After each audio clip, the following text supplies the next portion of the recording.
Hi everyone, I'm Sarah Joseph, and I am here for our 6-week series of parenting through difficult times.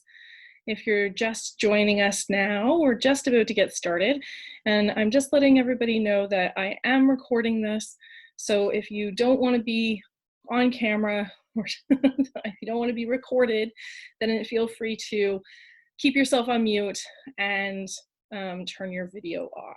At the end of the presentation, I will turn off the recording and then we can have a free open discussion around the information that I'm presenting on tonight. Tonight is our first of 6 weeks with the school District 46 on our parenting through difficult times. And this week's topic is kids nowadays. Why is parenting so hard? So again, I'm Sarah Joseph, and I help people increase connections and find tools to make parenting easier and relationships feel more connected. So let's get started with tonight's presentation. Maybe just a little background on myself first. I am a social worker, and I've been working with families for over 10 years. I have a master's in social work and postgraduate studies in trauma. I've been working with a school district for about 5 years now, and I just took on a new position as family support navigator for the early years team. I am a mom of 2, and I do live on the Sunshine Coast. So, welcome to everybody. Let's talk about why parenting is so hard nowadays. For most of us, parenting feels way harder than we thought it ever would be. And even us people who are trained as child care providers or psychologists, counselors, social workers, teachers, we feel under-equipped as parents as well. And I think mainly the reason for this is that, kids don't come with a manual, right? But also we don't get trained. There's not a lot of training for parenting unless you come to classes like these, or you have taken parenting classes or read a lot of books or watch parenting videos. Most of us are just learning on the job and doing the best we can at winging it. But also there's a lot of, we get hooked in emotionally from our own kids, right? As a counselor, as a social worker, I work with other people's families a lot, and I have to say I'm really good at being able to provide tools and show up and not get hooked in emotionally and not get triggered by other people's children. But when it comes to my own kids, that's not quite the same, right? It's not quite the same. I do get triggered by my own kids and lose my cool and forget the tools that I have, right? So I think we all feel a bit under-equipped some days. Number one reason why we feel under-equipped is this gap between our expectations and our reality. So when we have this gap between what we expect from our kids or what we expect from our life, and then reality is much different, then what happens is all that space in between is really where stress, frustration, and disappointment lie. And this happens a lot for parents because we have expectations of our kids that aren't realistic.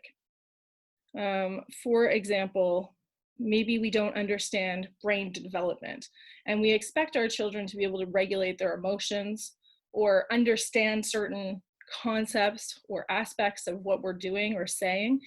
And just based on their brain development, they're not capable of doing those things. And so that can get really frustrating for us. And we can get really disappointed in our kids when they're not following through on things that we ask them to do.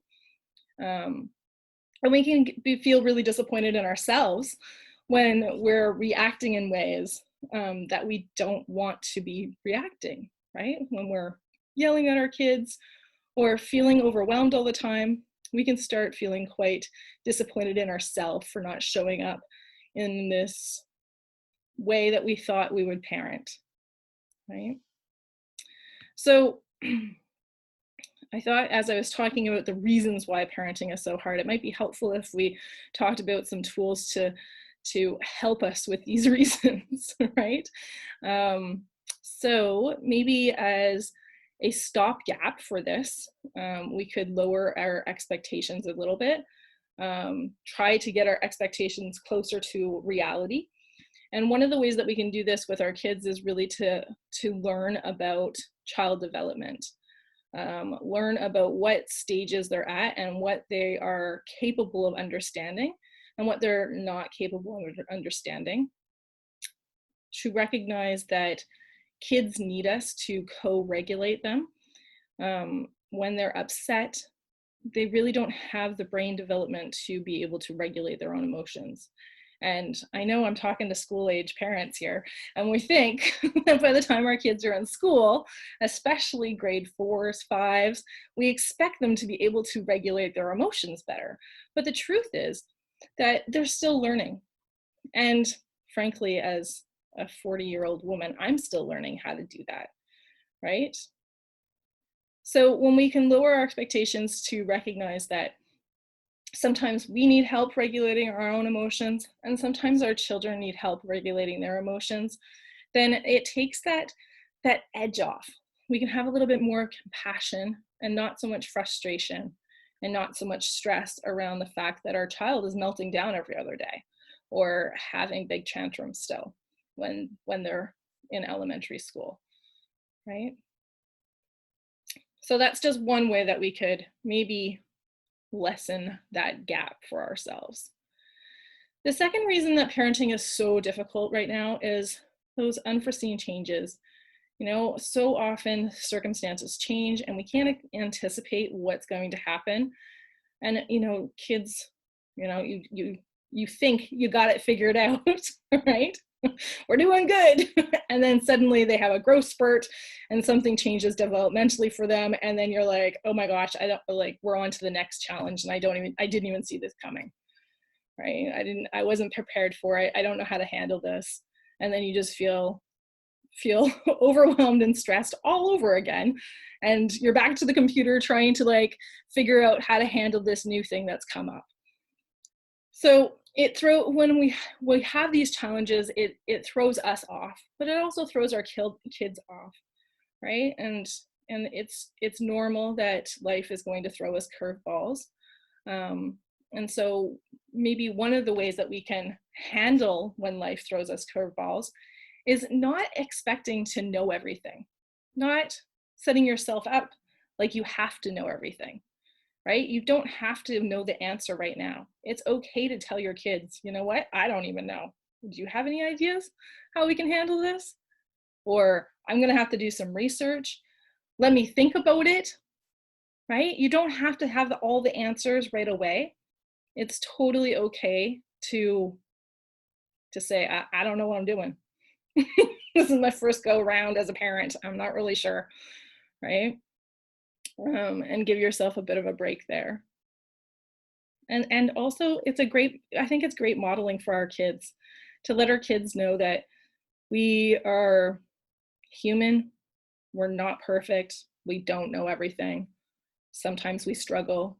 Sometimes we have to go and find help from other people to get answers, right?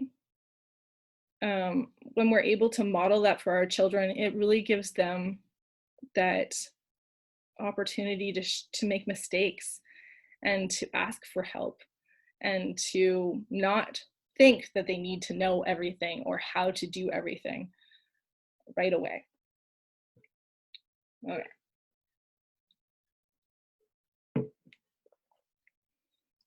So the third reason why parenting is so difficult is our children's temperament. They might be the same as us, or they might be completely different, right? If you have one of those kids where you're like, is this even my kid? I don't know. I don't know where this kid got their temperament from, but it wasn't me, right?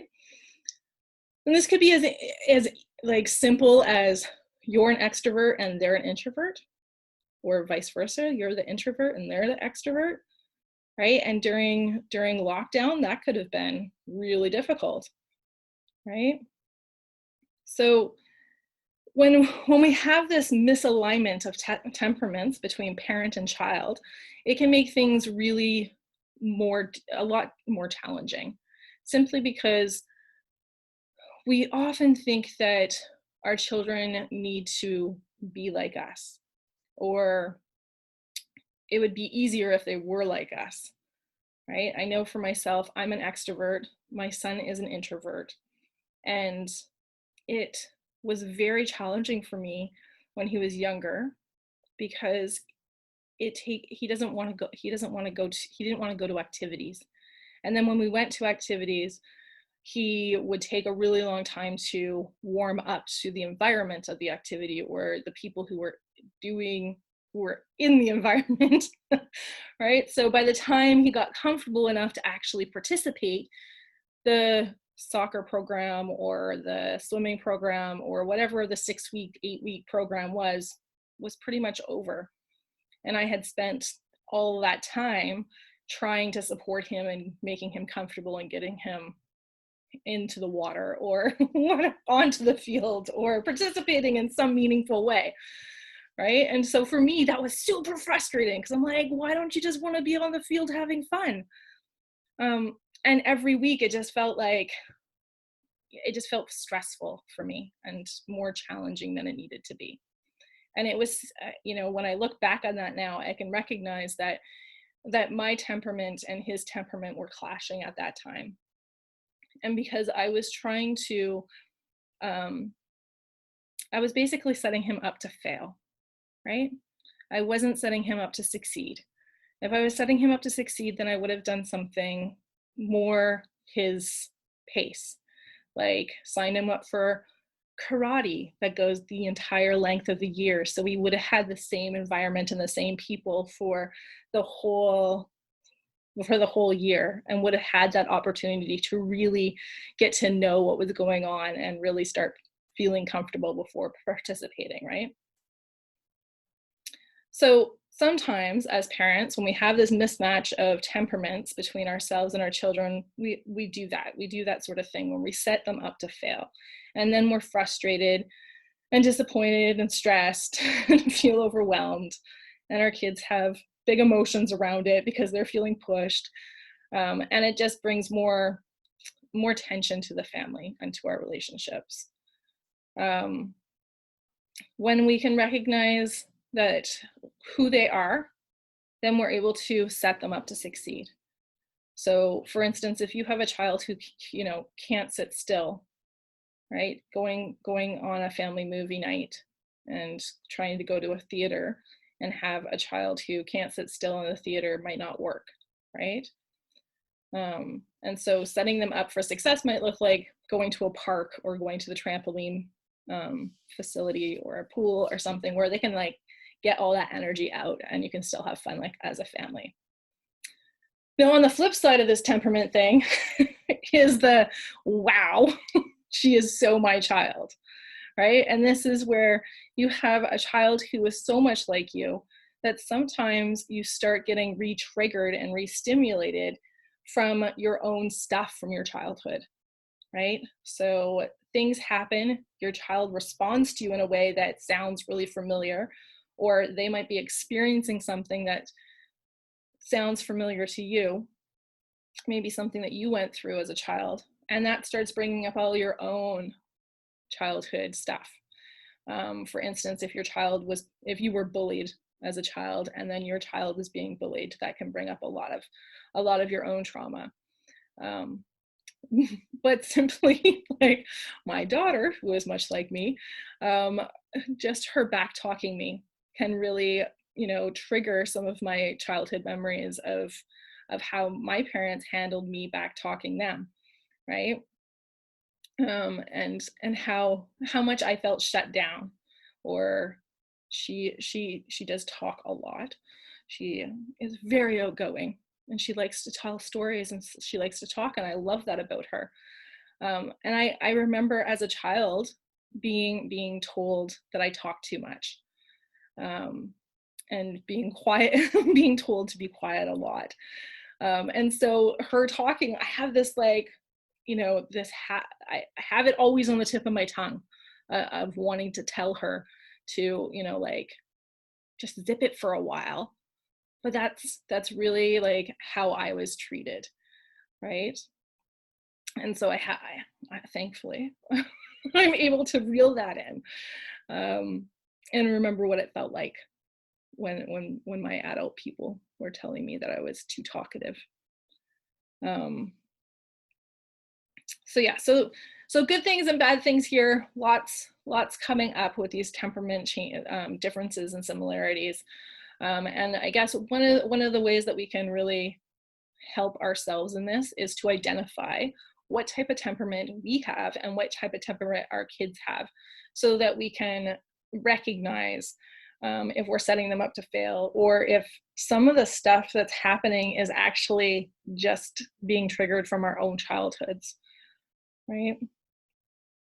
When we bring awareness to these types of things, it often helps um, just release and to help settle out some of that tension and some of that frustration that might come along with it, when you're more aware and you can kind of change your mindset around what's going on.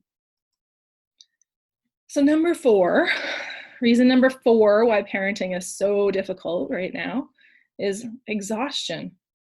We have to make so many decisions, and as parents, there's been some really big decisions recently around whether or not to send our kids back to school, um, around whether or not to wear masks, or to get tested. Those are really big decisions. And I know that they were really stressing me out and making me second guess myself. And I can imagine that I'm not the only one who was second guessing myself and my decision making skills around this. Um, but, those aren't the only decisions we make. We make a gazillion decisions every day, in terms of, what to feed our kids, what snacks to send to school, um, what are we going to make for dinner, who's doing the driving, what activities should be involved in, and then we worry about whether or not we've made the right decisions, especially when it comes to big things, and it could, sometimes it's smaller things like, should we give them extra screen time today, right? That can cause a lot of worry too. Also, managing everybody's schedules and coordinating transportation and snacks and gear and all the stuff that goes along with trying to get kids out the door to anything, and trying to get ourselves ready in the mix of it, right? But also keeping the house running, all the things that we do, right? We're managing everybody's emotions, and people are having much bigger emotions these days, not just us, but our kids as well. Financial stress has been at the top of everybody's concern list lately. And living in isolation, right? Just feeling more isolated than ever right now. Hopefully with things kind of starting to open back up, and school in session, us and our kids will feel less isolated. But it's not just during COVID that we feel isolated, right? We have, as a society, kind of started moving away from our extended family, right? We often live in just our nuclear families, and we don't have the extended family support and help always on the property or even in the same town. And so that isolation in itself makes parenting harder, right? We have to take on more, and we don't have as much family support as maybe we once did. And then, of course, there's the pandemic. So all the things just make us exhausted. And it's hard to parent when you feel exhausted, right? And there's not a lot of things on this list that we can kind of turn off and say, we're not going to do that today. So what can we do, right? What can we do to kind of remedy this exhaustion that's playing on us? And the only things I can think of really is taking care of ourselves, taking time to rest, taking time for self-care, going to bed earlier, eating properly, getting some exercise, right? Those things are really important. Self-care needs to be one of the most important things on our list, something that doesn't get crossed off every day, right? And often when we talk about self-care, people think, oh, I don't have time for self-care. I don't, I just can't see my friends. I can't go out for drinks. I can't go to the spa, whatever it is that we relate to self-care. But self-care is something that we should be sprinkling throughout our day, right? It's not just something we do once a week. It's something that we should do like often throughout our day. And whether that's just sitting down and having a hot coffee, or actually closing the door and having time to yourself in the bathroom to get ready in the morning, or reading the newspaper or a book, right? Or taking the dog for a walk, whatever self-care looks like to you, knitting. I can see somebody doing that right now. Right? Whatever self-care feels like to you that you can, consciously sprinkle throughout your day, those little things, it's going to help relieve some of the stress and some of the tension, and it's going to help you feel more energized so that you don't feel so exhausted. So do as much of that as you can. The other thing I could suggest is, getting off of screens, taking some really a good chunk of time every day where you're not connected to a device, right? And I would even go so far as saying, like, don't put music on, like just turn off all the electronics around you and get into the forest. That's going to help. Or get down to the beach, right? Get some nature into us, refuel. All right, so reason number 5 that parenting is so difficult right now is because society has changed. So kids are different than we were, right? And what kids see around them has changed. So if we think about back in the 1950s,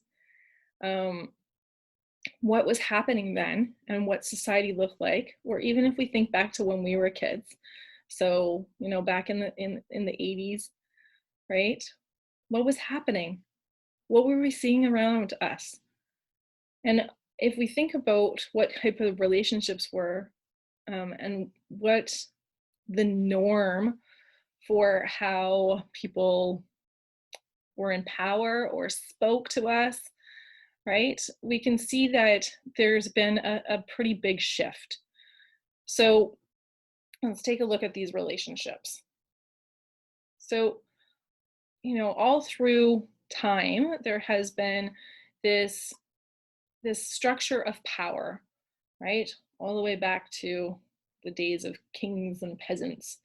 But still happening, up to like now, still happening. There's these structures of power, right? Where we have bosses over workers, men over women, adults over children, lighter skinned people over darker skinned people, able bodies over disabled bodies, and the list continues and continues and continues. And this structure of power has been in place, and in order to keep it in place, there were tools used, right? And the tools that were used were often things like threats and punishment, shame, blame, right? There was traditions and institutions. There is also rules and laws and access to education, economics, accessibility, racism, right? All of these things are part of this structure that keeps certain people in power and certain people beneath them, right? And when we look at, if we consider what this might have looked like, if we just consider what it would look like for us when we were growing up, right? And think about what we saw when we were at school. We saw that there was a principal, right? Or a headmaster who rarely came out of their office, and the office was a scary place to go, right? And when they did come out of their office, it was like to kind of showboat that they were the head of the school, or to give somebody heck. And then there was the teachers below them, and then the students below them, right? And on the playground, there was like the popular kids or the tough kids, and then under them were the kids who got bullied, right? And we all kind of knew our place. And when we looked around outside of school, we often saw, the bosses or the owners of companies, and then the workers. And so you could see in your neighborhood who owned or managed, right? And who were the workers. Maybe not in the same neighborhood even, right? Because the economic difference was there. We could also see at home, right? And maybe by the 80s, women were not as much under men as they were back in the 50s, but still men had more power, earning power, and over women still in the 80s, right? And so what were the tools that our parents and society used to keep us as kids in our place so that we knew where our place was, right? If we think about that, I remember, there was definitely punishment and a lot of shame, right, that went behind parenting and teaching that kept kids feeling like they were below adults, right? Adults held the power and kids were below them, power over us. And we could see that everywhere we looked. Yeah. And there was a lot of fear about stepping out of line because you didn't want to get punished or hit, or whatever else it was that might happen if you stepped out of line. Now, the reason I say that society has changed is because this structure is no longer working for society. And we can see that lots of these structures have been broken down over the past few decades, right? For instance, women are, have been fighting for rights for a long time, and have been earning more of their rights to earn the same amount of money as men earn. I think there's some work to be done there still, but it's coming, right? We can see with ableism that there's more accessibility for disabled people nowadays than there were back in the 80s, right? And we can see that the way that darker skinned people were treated was not okay, and things are changing, right? Now, again, we're not done. We still have room to grow.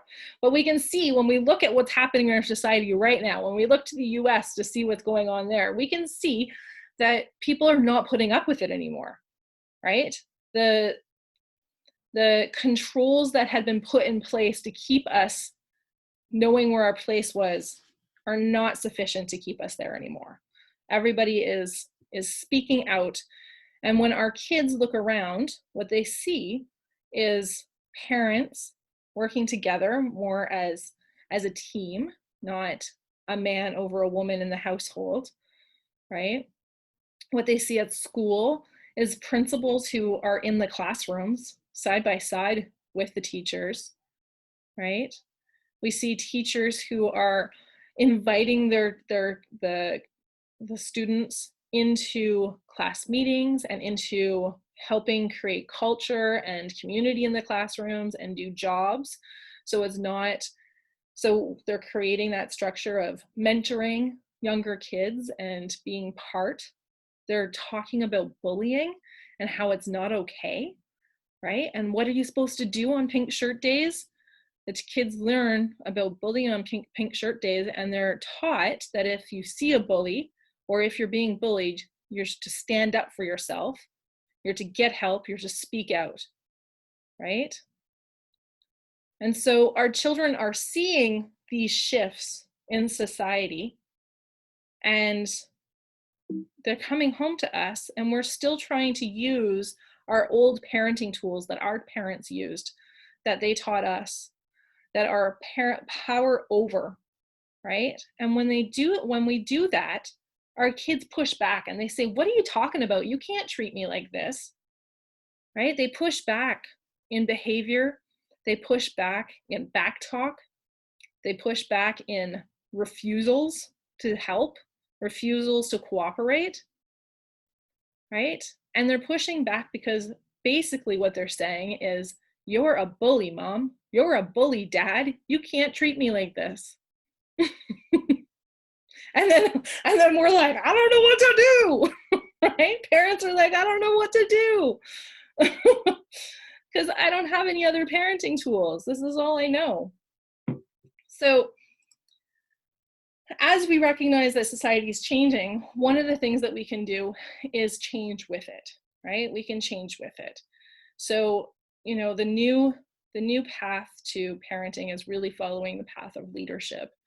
And if we look around in society, what's happening is, you know, managers and bosses are becoming leaders instead of managers, right? When we look at the classroom, we can see teachers are becoming leaders, right? Principals are becoming leaders. And they're asking our kids to become leaders as well. And so parenting needs to take on this leadership role. And what that looks like is asking for collaboration, right? Seeing our differences as assets, being respectful, and helping kids maintain their dignity and their respect for themselves and for us, being empathetic, right? Asking for cooperation instead of demanding obedience,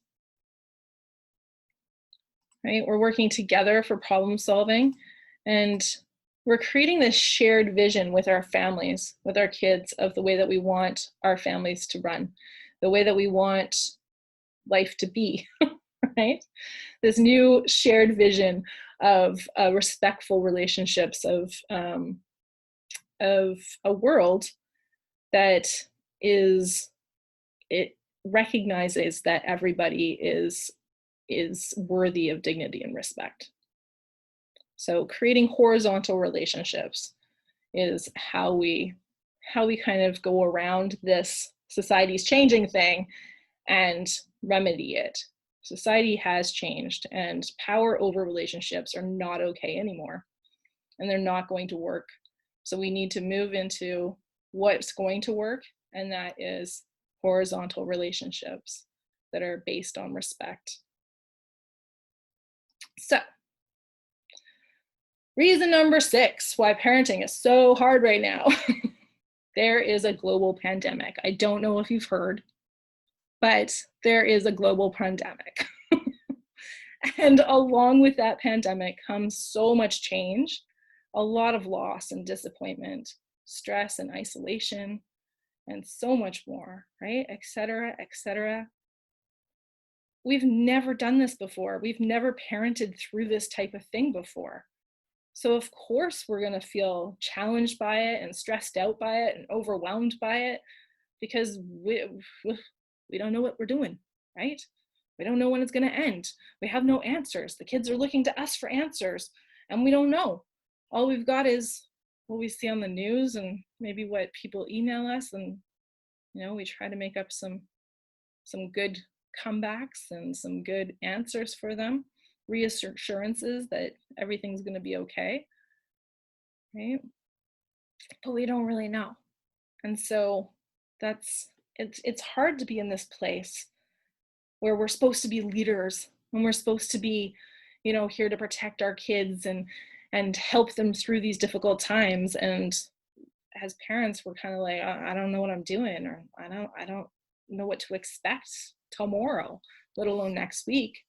How do we plan? And of course, as stress happens, right, it reduces our coping capacity.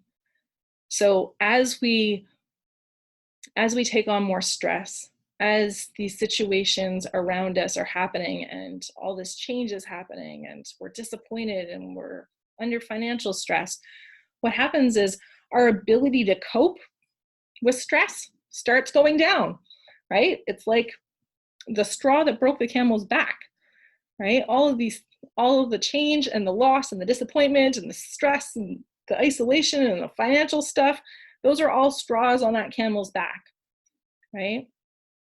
And so as we start feeling weighed down, it's normal for us to have less patience with our kids. It's normal for us to have less coping capacity, where we can't handle as much stress as we used to be able to handle, or it feels like that. But it's because we already are carrying such a heavy load of stress, right? We're already carrying a huge backpack full of stress and overwhelm.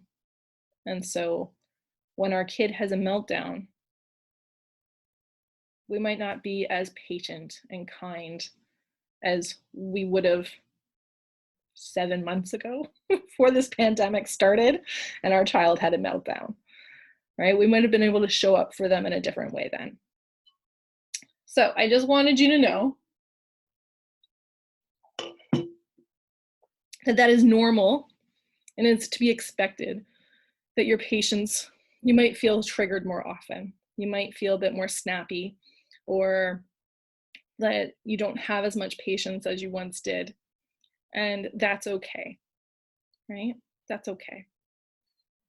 What we can do about this, again, just goes back to self-care, right? How can you build more self-care into your day? And that's not supposed to be just another thing to overwhelm you. It's really not. So, one thing that I have found helpful in the past is just sitting down and writing as many things, a list of as many things that I can think of that are easy to do that make me feel good. So again, like reading a book, listening to music, going for a walk in the forest, having a bath, drinking my coffee hot. Like, I really enjoy that. So, if I can do that every morning, then it really makes me start my day in a great way, because I really enjoy it. And maybe meditation or yoga, or I don't know, sitting at the beach, those types of things, they might take more time and you might not be able to do them every single day, but there are definitely going to be things on your list that you can do every single day that will just help you feel like you're lightening your load a little bit, right? You just take a few things off your shoulders for a few minutes. It really makes a difference. Okay, so again, just want to normalize it. Every parent faces exhaustion, stress, confusion, isolation, and guilt. And hopefully just knowing that you're not alone can be reassuring. When I feel like often what happens is we think that we're the only ones. We think that, we suck, that there's something wrong with us because we're not doing it the way that we thought we would be able to do it, right? We had these parenting goals of being whatever type of parent you thought you were going to be. And when you're not able to do that, if you thought you were going to be, you would never yell at your kids. If you thought that you would never yell at your kids, and then all of a sudden you're yelling, it doesn't feel good, right? Goes back to that number one, our expectations and what reality is. It doesn't feel good. And then sometimes we add on to that by telling ourselves that there's something wrong with me, right? That I'm a failure. I can't do it. My friend, so sweet, so nice, would never yell at her kids, right? We do that comparing thing. They're better than me. I'm never going to get this. And that just makes us feel worse. So when we can normalize it a bit, that, all of us parents are in the storm together, or, a lot of the waves that we face are the same waves, right? And then hopefully it can bring us a little bit more um, comfort in knowing that. One of the things that we can do, and I hope that this series will help you with, is to learn some new tools that we can use to help our kids learn life skills and decrease the challenging behaviors while still increasing connection. So over the next 6 weeks, I hope that I'm able to provide you with some tools that will help you do that, help you feel more confident, and help you find some ways to fill in the gaps of what maybe we're taking out by saying, hey, society's changing and you can't use those power over tactics that you were trying to use. Right? You're getting that pushback. It's time to try to maybe change a few things. But while we're trying to change things, we really need to make sure that we're taking care of ourselves. And so, as I said, these kids nowadays, they're different than we were, right? They've got so much access to information, and there's a lot of screen time that's around them, whether that's at school or at home, right? They probably know more about technology than we do. And the world that they are growing up in is much different than the world that we grew up in, right? So we need to figure out how we can step into their world and understand their world a bit better so that we can come up with these parenting tools that's really going to meet them where they are, and really going to need to be able to speak to them so that we can connect and reduce the conflict and gain cooperation so we can actually get things done around the house, right?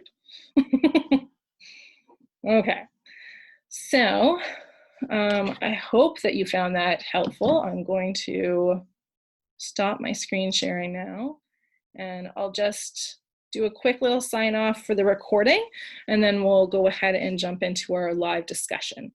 So I hope that you found that helpful. And next week we'll be talking about the brain and how changes in what's going on around us affects our ability to self-regulate. So I hope you'll be able to join us for next week's chat on Monday night at 8 p.m.